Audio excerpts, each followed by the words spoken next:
여의도민션 구독자 여러분 안녕하십니까, 박종호입니다. 요즘 저 만나면 여기저기서 주식 또는 부동산 또는 코인 이렇게 물어보시는 분들이 정말 많습니다. 야, 정말 투자의 관심도가 그 어느 때보다 높구나 라는 생각이 절절하게 드는데요. 그런데 그런 과정에서 제가 특정인을 폄하하는 것은 아니고요, 그냥 전반적으로 좀 아쉬운 분들이 조금 계십니다. 뭐냐면 조금 투자를 계속해서 관심을 두고 그러다가 조금 투자 분야에 봄을 터졌을 때 조금 더 관심의 수위를 높이는 이런 분들이 일반적으로 있으면 제가 걱정을 좀 덜 할 텐데요.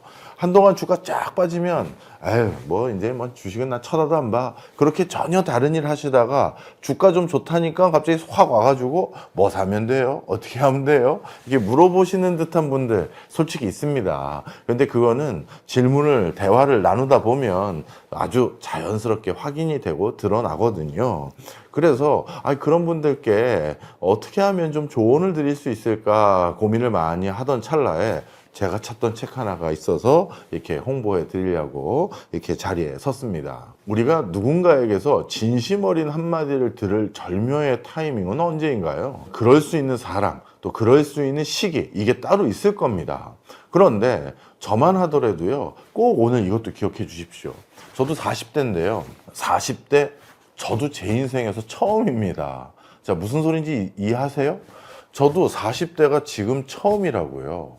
그러면 지금 40대에 제가 해야 될 일은 뭐고 뭘 하면 안 되는 건지 제가 그걸 어떻게 잘 알겠습니까? 그래도 교수님 10대, 20대, 30대보다는 뭔가 더 아실 거 아니에요? 아닙니다. 40대는 제가 처음이라니까요. 자, 그러면 지금 이 40대를 어떻게 해야 잘 보내는지, 그래서 50대에는 더 후회 없는 40대가 될 수 있는 방법이 뭔지 누군가가 저에게 많이 얘기해 주면 좋은데요. 우리가 나이가 들면 한 가지 안 좋은 게 있죠. 나에게 조언을 해주고 충고를 해주는 사람이 점점 사라진다는 점입니다. 예전에는 부모님이 저에게 충고를 해줬었고, 예전에는 일가 친척이 저에게 충고도 해줬고 그랬습니다만, 이제는 저도 나이가 들고 나를 소중하게 생각했던 분들도 한 분, 두 분 작고하게 된 상황입니다. 그러다 보니까 이제 제가 저 자신도 모르게 잘못된 길을 걸어갈 때 누구도 저에게 충고 같은 걸 해줄 분들이 없다 해도 과언이 아닙니다. 그 다음 두 번째가 있는데요. 또 뭐냐면 사회 분위기입니다. 요즘은 회사 후배 또는 학교 후배 또는 직장 동료, 이런 사람들에게 뭔가 한마디 충고한다, 아니면 개인적으로 소통해서 그 사람에게 도움이 될 법한, 실제 도움이 안 되더라도 야, 그런 건 이렇게 하는 게 아니고 이렇게 얘기해 주는 거, 이 자체가 결례라고 생각하는 문화로 점점 진화 발전해가고 있는 듯 합니다. 그래서 누군가에게 일정 선을 넘는 질문을 하는 건 결례다, 오지랖이다, 야, 너 왜 그런 질문을 걔한테 물어? 그런 거 요즘 묻는 거 아니야? 이게 일반적입니다. 그러다 보니까 커뮤니티, 공동체, 이런 개념의 어떤 결속력이 깨져갑니다. 회사 끝나면 각자 자기 일하고 자기 집으로 들어가서 그 다음에 맥주 한 잔에 넷플릭스나 반려동물 하나 껴안고 생활하는 게 지금의 행태입니다. 그러다 보니까 누구 하나 나에게 진정으로 제가 잘못됐을 때 한마디 충고해 줄 사람이 없는 세상이 돼버렸다, 이렇게 보시면 되겠습니다. 자, 이런 상황에서요, 다시 투자 질문으로 돌아가면요, 강연 중에 저한테 또는 세미나 끝나고 기다리시다가 저한테 한마디 물어보러 기다리고 계신 어머님들, 아니면 선배님들, 선생님들, 사장님들 잔뜩 있습니다. 근데 그분들에게 제가 그 짧은 순간에 잠깐 강연으로 만났다는 그 이유만으로 제가 주제 넘게 어디까지 얘기해 드려도 될까요? 그 종목 사지 마세요. 그거 다 펑크날 겁니다. 아니, 무슨 투자를 그렇게 하세요? 그렇게 하면 본전도 못 뽑습니다. 굉장히 안 좋은 투자 습관 가지고 계시네요. 이렇게 얘기 못 합니다. 쥐가 나를 알면 얼마나 안다고. 이 소리 대번 나올 거예요. 그렇다고 또 뭔가 크게 잘못될 것 같은데 아주 못 보고 가는 척하면 저도 마음이 깨림직하겠죠. 그래서 그것도 나름 나쁘지 않은 전략인 것 같은데요, 이렇게 하시면 어떨까요? 쓱 이렇게 얘기를 해드리면 아마 못 알아들었지 않았을까, 이런 생각 가지면서 운전하면서 집으로 올 때도 많습니다. 자, 그래서 이런 분들 어떤 사람의 목소리를 들어야 절절할까 했을 때 바로 이 책의 저자의 상황을 말씀드리고 싶습니다. 유언장 대신 투자법을 남겼다.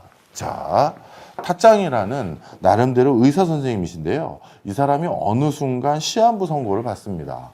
그래서 시한부 선고를 받고 나서 자신의 자녀들에게, 딸들입니다. 정확히 말하면, 자, 아빠가 이제 시한부 선고를 받고 마지막 유언같이 너희들에게 이 얘기는 꼭 해주고 싶다라고 하면서 남긴 겁니다. 자, 그러면 이 책이 가지고 있는 함의가 어떤 내용인지 감 오시죠? 가장 나에게 사회적 관계성, 그리고 관계의 지속성을 걱정하지 않아도 되는 가족, 즉 직접적으로 찌르고 내 폐부를 가슴 아프게 만들고 정말 야, 뼈 때리는 소리 한다 해도 내 저런 놈이 다 있어? 내 저놈 다시는 안 봐. 이런 소리를 안 듣거나 그렇게 얘기할 수 없는 게 가족이잖아요. 우리가 직장 동료, 사회적으로 만난 선후배 언제든지 안 보아도 그만입니다. 그런 관계에는 우리가 아주 폐부를 찌르는 듯한 얘기 못 해줍니다. 그런데 이 책의 저자는요, 딸들에게 던지는 거예요. 그러면 관계가 깨질 것을 걱정을 최대한 안 해도 되겠죠. 정말 폐부를 찌르는 얘기를 할 수가 있다는 거고요. 두 번째, 그런 얘기를 평소에 계속 가족들이라는 이유 아래 그냥 폐부를 찌르는 얘기를 계속 해주면 아무리 가족이라도 기분 상해서 좋은 관계가 안 됩니다. 그런데 우리 아빠가 시한부 선고를 받았대요. 아빠가 진짜 이런 상황이 되니 니들에게 꼭 이 말은 해야겠다. 그때는 익스큐즈가 됩니다. 그래서 바로 그 절절한 마음을 가지고 딸들에게 남긴 투자 유언서가 바로 이 책입니다. 부자 아빠의 투자 불변의 법칙이에요. 그렇다면 이분은 의사라는 전문직을 가진 사람이기 때문에 그 급여로 부자가 된 사람이니 자녀들에게 열심히 일하고 열심히 공부해서 좋은 직장 다녀라 이런 얘기를 해준 거냐? 아닙니다. 이 사람이 또 주목받았던 이유 중에 하나는요. 30년 동안 500만 원, 단 500만 원 돈을 가지고 500억까지 불린 사람입니다. 그래서 본인이 물론 전문직으로서의 소득도 적지 않았습니다만 그래도 투자로서 내가 단돈 500만 원으로 500억까지 투자금을 불렸던 나만의 비법들, 그래서 우리 자식들에게만큼은 경제적인 자유, 경제적인 윤택함은 적어도 남겨주고 가기 위해서 아버지가 했던 얘기가 바로 이 책입니다. 이 장황한 얘기를 왜 드렸느냐? 수많은 투자 지침서 책이 있습니다. 그 중에 뭐가 진심이죠? 그럴 때 이 책만큼 가장 진심 어린 목소리로 집필을 했겠구나라고 생각드는 책, 아마 여러분들 많이 못 찾아보셨을 거예요. 자, 그래서 이 책을 추천드린 첫 번째 이유는 시한부 선고를 받은 아버지가 딸들에게 야, 니들 이거만큼 진짜 알아야 돼. 그 절절함이 담겨져 있는 책이다. 이게 첫 번째고요. 두 번째입니다. 우리 투자 지침서 책들을 보고 그 다음에 투자 공부를 한다고 했었을 때 책들의 컨셉이 다 다릅니다. 어떤 책은 굉장히 불량감이 있어요. 그리고 어떤 책은 굉장히 전문적인 내용까지 포함되어 있고요. 또 어떤 책은 이런 것도 아셔야 될 것 같은데 하면서 쫙쫙 엑기스만 모은 게 아니라 전부를 모아서 조금이라도 의구심이 있는 것들을 제가 이 책으로 다 커버해 드리겠습니다. 이렇게 집필한 책들도 있습니다. 그런데 나이가 좀 지긋해서 뭔가 다시 진중하게 투자 공부해 보려면 야, 그렇게 격가지까지 전부 다 알면서 투자 공부하는 거 쉽지가 않습니다. 그 다음에 또 한 가지요. 이 격가지까지 다 알고 투자 공부하려고 하면, 그리고 나중에 그 다음에 투자하려고 하면 호황인 시점과 내가 공부하는 시점이 벌써 차이가 꽤 나기 때문에 이 호황 다 끝나버립니다. 그러면 제일 좋은 거는요, 투자라는 것도 실제 그렇습니다. 이건 학문을 하는 게 아니라 실전이에요. 그래서 내가 배운 거 가지고 굴려보다가 또 시행착오 하면서 또 배우고 또 성찰한 거 가지고 더 잘 굴려보고 이렇게 해야지만 뭐가 내가 결핍되는지, 뭘 더 배워야 되는지 이것도 내가 선별이 되고요. 그런 과정에서 이 책에서 기술한 거는 학문적인 얘기 써놓은 거지 실제 투자에서는 이거 안 되는데 이렇게 그걸 가려가면서도 또 읽을 수 있는 장점이 있습니다. 자, 그래서 바로 투자와 관련된, 특히 실전 투자와 관련된 책은 너무 방대한 분량, 너무 전문적인 분야, 그리고 너무 곁가지까지 다 처음부터 알고 시작하면 이미 늦어요. 그래서 어떻게 해야 되느냐? 정말 본류에 해당되고 가장 큰 원칙에 해당되는 것만 가지고 작은 돈으로 시작을 해가면서 이 책의 저자처럼 500만 원 가지고 시작을 해가면서 슬슬 불려나가는 게 중요한데요. 바로 이 책이 그 사실을 알고서 집필해서 그런지 모르겠습니다만 야, 이것만큼은 지켜라 라고 하는 대목으로 이 책의 투자 원칙이 집필되어 있습니다. 그리고 사실 그럴 수밖에 없는 게 유언을 하면서 이제 아버지가 사형 선고에 가까운 시한부 선고를 받고 자녀들을 앉혀놓고 진짜 내가 이 상황이 되니까 니들한테 이 얘기만 하고 가마 할 때는 엑기스만 얘기하지 쭉 뭐 대서사를 얘기하는 게 아니잖아요. 그래서 이 책이 던지는 투자의 메시지가 그만큼 간결하고 명료하고 지금 당장 우리가 이거부터 시작하면서 해볼만 하겠는데 라는 부분을 담겨놨습니다. 이 책을 제가 요즘 여러 세미나, 강연, 포럼 등등을 통해서 만난 분들에게 이 책을 소개해드리면 되겠구나 했던 마음이 바로 거기에 있는 것입니다. 자, 그 다음 세 번째입니다. 요즘처럼 투자로 누가 얼마 벌었대, 투자로 누가 얼마 벌었대 그러면 또 한 가지 문제가 생기는 게 있습니다. 뭐냐면 돈 자체를 자꾸 목표로 두는 경우가 너무 많아요. 그냥 나도 돈 벌어야 되는데 거기서 끝입니다. 그런데 실제 저희 여의도 맨션에서도 제가 몇 번 얘기 드렸습니다만 자기 그릇에 맞지 않는 돈을 갑자기 한꺼번에 너무 많이 벌어도 불행해집니다. 아유 교수님 불행해져도 좋으니 제발 그런 돈 한번 벌어보고 싶네요. 대부분 그런 얘기 하실 거 아는데요. 정말 장담하는데 정말 불행해집니다. 그래서 이 책의 저자도 제 생각과 완전히 똑같아요. 그래서 그 돈 자체가 아니라 돈을 다루는 지혜, 이걸 알려주고 싶었던 거고요. 그 돈을 불리는 지혜, 이런 것들을 알려주고 싶었던 게 이 저자의 목소리더라고요. 그래서 저자는 이 불확실성이 점점 고조화되고 있는 이 세상에서 딸들아, 이 불확실성이 높아지고 있으니 그 불확실성을 피하기 위해서 투자도 안 하고 정기 예적금만 하는 거 이것도 절대 안 되고 이 불확실성을 결국 네가 컨트롤하면서 감내하면서 투자를 해야 경제적 자유와 그 자유로움을 기반으로 또 하나의 인생을 슬기롭게 살 수 있단다. 이게 이 큰 책의 큰 테마입니다. 그래서 이 책의 저자는 저와 생각하는 점이 굉장히 맥락이 닿았어요. 그래서 이러한 목적 아래 투자 원칙을 소개받고 싶은 분들은 이 책을 강권하고 싶어요. 정말 진솔한 얘기, 가족들에게는 할 수 있는 얘기, 그리고 장황한 얘기 말고 정말 한마디 유언서처럼 이것만큼은 지켜라 얘들아, 이런 논조로 얘기해 줄 것들. 그리고 돈 자체가 아니라 결국 투자도 해야 되는데 돈에 지배를 당하는 게 아니라 돈을 다루는 지혜를 가지고 있지 않으면 결국 돈 벌어도 이 돈 누가 훔쳐가는 거 아니야? 이 돈 내가 어떻게 하지? 돈에 다시 지배당하는 그런 과오가 생기지 않을 수 있다. 이런 맥락이라는 겁니다. 자, 그러면 책의 저자의 집필 의도는 이 정도면 충분히 이해하셨을 것 같고요. 제가 이 책을 소개해드렸던 이유, 다른 투자 원칙에 대한 서적과 다른 컨셉이 어디에 있는지도 충분히 이해를 하셨을 겁니다. 그럼 그 다음입니다. 저자가 얘기하는 이 투자 원칙이라는 건 어떤 겁니까? 가장 첫 번째 챕터에서 이 저자에 대해서 저도 더 신뢰를 갖게 됐는데요.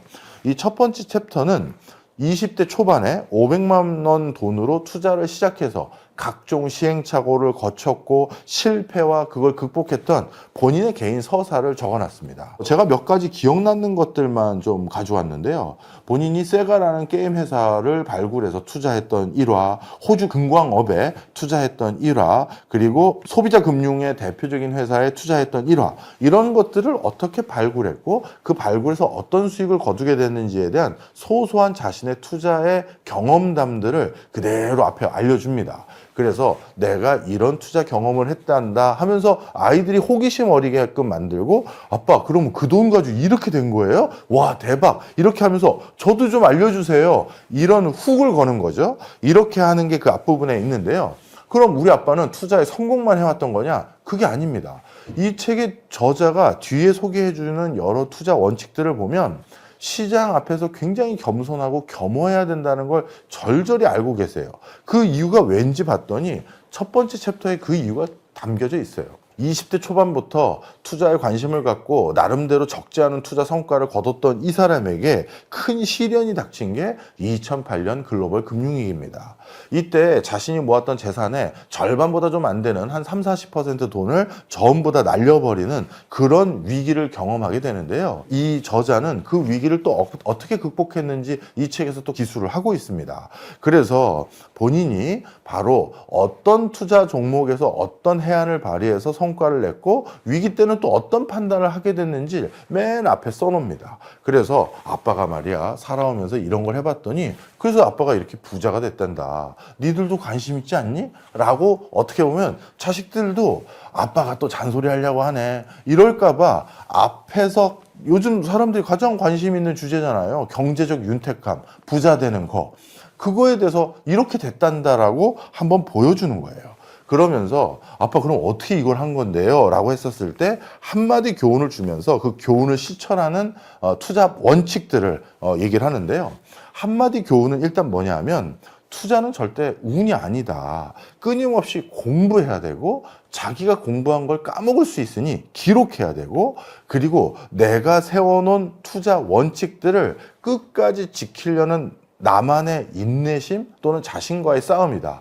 이거라는 걸 일단 한 줄로 거의 설명하고 있다. 이렇게 보시면 돼요. 그리고 그 투자 원칙들이 뭐였고 운이 아니라 끊임없이 공부하면서 기록해야 될 그 방향성 그게 뭔지를 그 다음부터 설명을 해주고 있는데요. 우리가 뭐 다 아는 원칙이라고 생각하지 마시고요. 이거를 어떻게 구체적으로 표현했는지가 이 책에 담겨져 있습니다. 첫 번째는 가치도 투자입니다. 즉 싸게 사서 비싸게 팔면 된다는 건데요. 흔히 주식 투자할 때 우리가 많이 쳐다보는 지표가 PER 그리고 PBR 이거 두 개인데 이 숫자가 적게 나오면 저평가됐네 이 회사 사면 되겠네 이렇게 생각하면 안 된다. 이 숫자가 왜 적게 표현됐는지, 이 비율이 왜 낮은지를 왜인지를 분석하는 게 핵심이다. PER, PBR, 낮은데 괜찮은데 들어가자 이게 아니라 왜 낮은지, 아니 왜 이걸 안 사고 있는 걸까? 왜 주가는 계속 낮은 걸까? 그게 시장의 오해인 것인지 일시적인 악재인 건지 이 회사는 낮을 수밖에 없었던 이유가 있었는 건지 그걸 보라는 거예요. 그걸 보고 이건 일시적으로 저평가되어 있네. 지금이라도 사야겠네. 아니면 시장에서 이 회사를 오해하고 있는데 정말 좋은 회사인데 그런 판단이 들어갔을 때만 투자라는 겁니다. 그래서 저평가된 주식을 찾을 때까지 필요한 인내심이 있고 그리고 그게 시장에 관심을 받아서 다시 원래 주가대로 평가받을 때까지는 적지 않은 또 시간이 소요될 수 있으니 그 시간을 감내할 수 있는 인내심이 필요하다는 겁니다. 솔직히 올해 있었던 주식시장에서 이거 진짜 필요한 대목 아닙니까? 우리나라를 대표하는 종목 중에 하나인 삼성전자 5만 원대에서 10만 원대로 2배 올랐어요. 그런데 저한테 물어보는 분들이 교수님 삼성전자 10만 원에서 9만 원대로 떨어졌어요. 이거 어떻게 하면 좋아요? 자, 제가 그분에게 인내심을 가지세요 얘기하는 것도 나이가 또 있으신 분이고 그 종목은 왜 사셨습니까? 물어보는 것도 괜히 결례스러울 수도 있고 말씀을 안 드렸지만 자, PER, PBR이 저평가되어 있던 거 우리 삼성전자 알고 있었잖아요. 그래서 그것이 시장에서 다시 주목받는 데까지 기다렸고 그래서 그게 주목을 좀 받았고 그런데 더 올라가야 된다고 판단하는 분들이 계신다면 그때도 지금처럼 기다려왔던 것처럼 인내심을 발휘하셔야죠. 그냥 일주일 만에 10만 원에서 다시 9만 원으로 떨어졌다. 그게 정말 큰 이슈인지 잘 모르겠습니다. 물론 시장에서 내가 모르는 어떤 움직임이 있는지 확인을 해봐야 될 어떤 시그널로 생각하시는 거라면 상관이 없습니다만 9만 원으로 떨어졌다고 전전긍긍 하시는 건 제가 이걸 어떻게 받아들이고 해석해야 될지 참 저도 애매모호하더라고요. 자, 그래서 우리가 다 알고 있는 수치들을 어떻게 받아들이고 해석하고 분석하고 공부해야 되는지 앞에 써놨고요. 두 번째입니다. 싸다고 사지 말라고 얘기하세요. 즉 싸다고 무조건 사는 게 아니라 싸서 뭔가 싼 이유가 있을 텐데 그걸 내가 발굴을 못해서 계속 쌌던 거일 수도 있잖아요. 실제 그 회사는 주가가 저평가될 수밖에 없는 이유가 있었는데 내가 모를 수도 있습니다. 그죠? 시장 참여자들 중에서 누가 그 이유가 있었는데 안 적어놓았을 수도 있고 안 알려줬을 수도 있잖아요. 싸다고 무조건 사지 말고 그럴 때는 어떤 회사를 사야 된다? 자산이 있는 회사인지도 확인해 보라는 겁니다. 자산가치주에 투자라는 건데요. 쉽게 이런 겁니다. 이익도 중요하지만 그 기업이 가진 자산이 어떤 게 있는지를 확인을 해야 만약에 문제가 생겨도 주주들이 나중에 청산받을 때 적어도 안전마진으로 내가 이만큼은 받아올 수 있겠구나. 이런 게 있는지 확인하라는 거죠. 그런 걸 확인하기 위해선 재무제표상에서 드러나지 않은 자산이 있는지, 예를 들어서 부동산이 이거는 예전에 취득원가로만 표시가 되어 있는데 여기 부동산들이 지금 시세가 엄청 올랐는데 그게 장부가액으로만 평가가 되어 있네 라든가, 아니면 이 회사가 투자해놓은 유가증권 중에 이런 게 있는데 이것도 장부가로만 평가되어 있고 이게 지금 시총이 얼마까지 올라간 회사인데 이게 실제 재무제표상에는 표현이 안 돼 있네. 이런 것들을 보고 투자를 들어가면 두 가지 장점이 있겠죠. 하나는 다른 사람도 그걸 발견하면 이 회사가 이렇게 평가받을 회사는 아닌데 나도 사야겠다라는 추가적인 매수 세력들이 들어와서 그게 실제 주가를 끌어올리는 요인이 될 수도 있고요. 두 번째는 정말 최악의 경우 그렇게 계속 저평가만 받다가 회사가 정말 문제가 생겼을 때 마지막으로 최악의 경우에도 원금을 잃지 않고 문 닫더라도 주주에게 얼마간의 보상은 받을 수 있겠구나라는 생각을 갖게 되는 겁니다. 자, 그래서 바로 이 싸다고 무조건 사지 말고 자산을 많이 가지고 있는지 확인해 보라는 겁니다. 자, 그 다음에요. 돈 버는 힘이 얼마나 있는지 확인해 보라는 거죠. 기업의 성장 엔진이라고 이 책에서 표현되어 있었었는데요. 이익 창출 능력이 기업의 성장 엔진이라는 겁니다. 그렇다면 도대체 그 기업이 이익 창출 능력이 뭔지, 강력한 브랜드인 건지, 네트워크 효과인 건지, 아니면 독보적인 기술을 가지고 있는 건지, 그게 뭔지를 확인하라는 겁니다.